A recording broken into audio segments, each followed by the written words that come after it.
Ayan si Maymay yun. Yeah!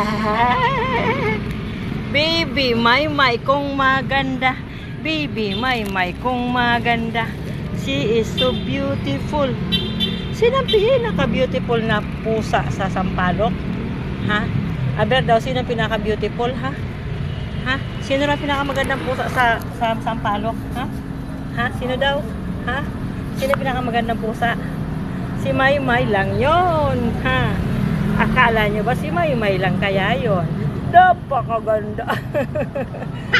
Napaka-beautiful ng pusang yan.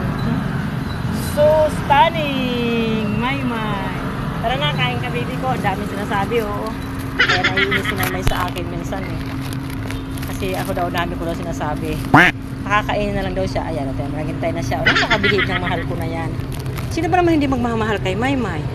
Kung ganyan naman kaganda, kung ganyan kabihib, kung ganyan kabait, kung ganyan kalambing, tenterere.